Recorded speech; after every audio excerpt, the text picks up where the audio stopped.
एक गांव में 3 लड़के रहते थे। राम, श्याम और राजू तीनों के पिता काफी अमीर थे। तीनों का बचपन बहुत अच्छी तरह से गुजरा था। उनके माता पिता कभी भी उनकी कोई भी मांग को अनदेखा नहीं करते थे।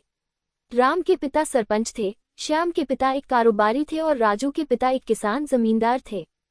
छोटी उम्र से ही उन सबको लाड प्यार ने ऐसा बना दिया था कि ना तो उनको मेहनत का पता था और ना ही उनको समय की परवाह थी। अक्सर वह सारा दिन बस घूमते रहते थे। नशे और अन्य भोगविलास में डूबे रहते थे, जिससे उनके गांव वाले भी दुखी थे। सरपंच और बड़े लोगों के बच्चे होने के कारण उनकी कोई शिकायत कर पाने की हिम्मत नहीं कर पाता था, जिससे उनका मनोबल और बढ़ गया था। एक दिन उनके गांव में बहुत तेज बारिश हुई, जिससे सब लोगों को नुकसान हुआ, जिसमें इन तीनों के पिता भी थे। लेकिन इतना कुछ होने के बाद भी उनके बेटों का वही हाल था। वो बस घूमते रहते, नशा करते, भोगविलास करते रहते थे। माँ बाप काफी चिंतित रहा करते थे। ये तीनों भले ही कितने गंदे थे, लेकिन इन तीनों के अंदर एक खास बात थी जिसकी पहचान किसी को नहीं थी और उनको खुद को भी पता नहीं था।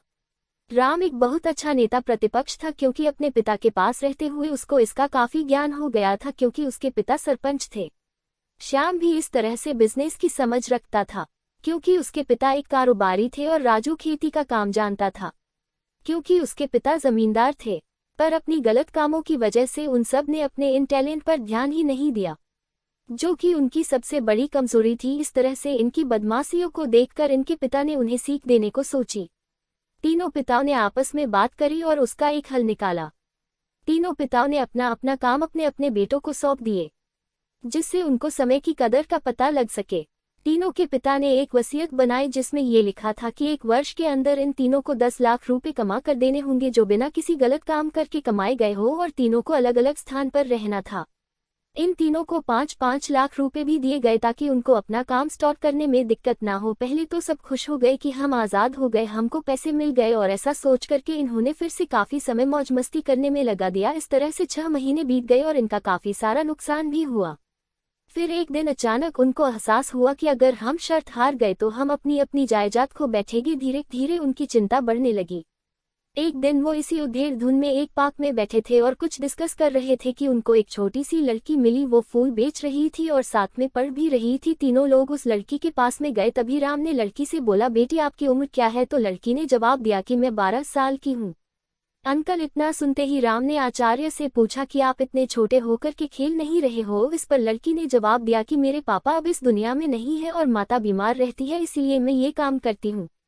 ये सुनकर राम ने अपना पर्स निकाला। उसके पास जो भी पैसे बचे थे वो उस लड़की को देने लगा। उसके बाद लड़की ने बोला, अंकल आप भी फूल ले लो, मुझे बहुत खुशी होगी, क्योंकि मैं अगर आपसे फ्री में पैसे ले लूंगी तो फिर मेरा पढ़ाई में मन नहीं लगेगा, मैं कामचोर बन जाऊंगी, क्योंकि यही समय है जिस समय मैं अपना भविष्य लिख सकती हूँ। राम ने उस लड़की से सारे फूल ले लिए और तीनों घर लौट आए। उस फूल वाली लड़की का उन तीनों लड़कों पर बहुत गहरा प्रभाव पड़ा। रात भर उन तीनों ने उस बच्ची के बारे में सोचते रहे और उन्हें एहसास हुआ कि वो तीनों कितने गलत थे। तीनों ही दोस्तों को एहसास हुआ कि आज भी उनके पास 6 महीने का समय है अपने पिता के दिए गए काम को पूरा करने का और भविष्य बनाने का। इसी दौरान सबने सोचा कि अगर बचे हुए समय का सही उपयोग करें तो अभी भी बहुत कुछ किया जा सकता है। इस तरह बाकी दोस्तों ने भी सोचा और दूसरे समय में आकर काम तलाशने लगे। पर उनकी शर्त में एक शर्त ये भी थी कि उनको जो भी काम करना है वो अपनी पहचान बताए बिना करेंगे, जिससे ये साफ था कि उनको काम नहीं मिला। और जब काम नहीं मिला तो उन्होंने सोच लिया तो अब वो अगर कुछ भी करेंगे तो अपने गाँव में जाकर ही काम करेंगे। भले ही उनके पिता कुछ भी सोचे, लेकिन फिर भी अपने गांव में जाएंगे और अपने गांव में कुछ नए काम करेंगे, भले ही उनको अपने पिता की वसीयत ना मिले। तीनों लड़के अपने गांव में फिर से आए और अपने अपने पिताओं से जाकर के मिले और उन्होंने अपने अनुभव के बारे में बताया और बोला कि वो आगे से ऐसी गलती नहीं करेंगे और वो उन्हें माफ कर दे। लेकिन पिता तो शर्त पे ही अड़े थे। लड़कों को कोई दया नहीं मिली। तीनों को फिर से दुख हुआ कि तीनों को अपनी गलती का एहसास होने के बाद भी उनके पिता उनका सपोर्ट नहीं कर रहे हैं, और फिर से वो रात भर सोचते रहे कि अब क्या किया जाए। तीनों ने मिलकर एक स्कीम निकाली। राम अपने मित्रों के साथ में मिलकर लोगों की प्रॉब्लम को सुलझाने लगा, जिससे उसको गांव की समस्याओं का ज्ञान हुआ। इसी तरह श्याम भी गांव के विकास के लिए नए नए तरीके सीख गया और राजू को किसानों और बीजों का ज्ञान हो जाने से उसको काफी फायदा हुआ। तीनों ने मिलकर अपने बाकी पैसों को सही ढंग से सही जगह लगाकर गांव को एक नया रूप दे दिया। उनकी कड़ी मेहनत से गांव के लोग क्या, दूसरे शहरों के लोग भी उनकी तारीफ करने लगे। उनका गांव तरक्की करने लगा।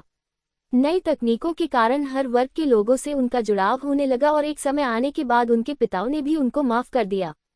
इस तरह से दोस्तों उन तीनों को समय की कीमत का अंदाजा हुआ कि पहले वो कितना समय बर्बाद कर रहे थे, लेकिन जब से उनको समय की कीमत का अंदाजा हुआ तब से उन्होंने समय को बर्बाद नहीं किया और काम करके पैसा कमाया, नाम कमाया और ये सीखा ईमानदारी से जिंदगी कैसे जीते हैं।